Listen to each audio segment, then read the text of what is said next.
ನಾಡಿನ ಬಿಡುಗಡೆಗಾಗಿ ನೀವೆಲ್ಲ ನನ್ನ ಜೊತೆ ಟೊಂಕಗಟ್ಟು ನಿಂತಿರುವುದನ್ನು ಕಂಡು ನನಗೆ ಸಾವಿರಾನೆ ಬಲ ಬಂದಂತಾಗಿದೆ. ಆ ಕೆಂಪು ಮೂತಿ ಆಂಗ್ಲರನ್ನು ಸರಿಬಡೆದು ನಾಡಿನಿಂದ ಕಾಲ್ ತೆಗೆಯುವಂತೆ ಮಾಡಲು ಉತ್ಸಾಹ ಉಕ್ಕೇರುತ್ತಿದೆ.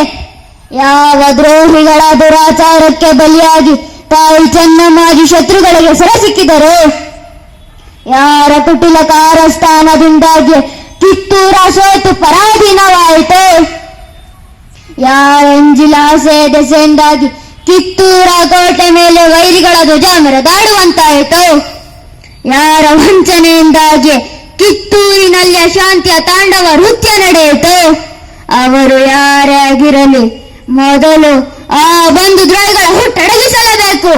ಪರಕೀಯರ ಕಾಲು ನೆಕ್ಕುವ ನಾಯಿಗಳಾದ ಆ ವೆಂಕಟರಾಯ ಮತ್ತು ಮಲ್ಲಪ್ಪ ಶೆಟ್ಟರ ಕುತಂತ್ರದಿಂದಾಗಿ ಕಿತ್ತೂರಿನ ಗೌರವ ಘನತೆಗಳು ಮಣ್ಣು ಪಾಲಾದವು. ಸ್ವಾತಂತ್ರ್ಯ ಸ್ವಾಭಿಮಾನದ ಪ್ರತೀಕವಾಗಿದ್ದ ರಾಣಿ ಚೆನ್ನಮ್ಮಾಜಿ ಇಂದು ಕಾರಾಗೃಹವಾಸ ಅನುಭವಿಸುವಂತಾಯಿತು. ವೀರ ಕನ್ನಡಿಗರೆಲ್ಲ ನಾಚಿ ತಲೆ ತಗ್ಗಿಸುವಂತಾಯಿತು. ಛೇ ಛೇ, ಕಿತ್ತೂರಿನ ಕಲಿಗಳೇ, ನಾವೆಂದಿಗೂ ಹೇಡಿಗಳಲ್ಲ.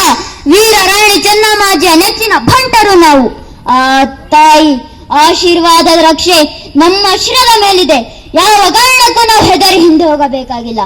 ಕಿತ್ತೂರಿನ ಸ್ವಾತಂತ್ರ್ಯವೇ ನಮ್ಮ ತಾರಕ ಮಂತ್ರ.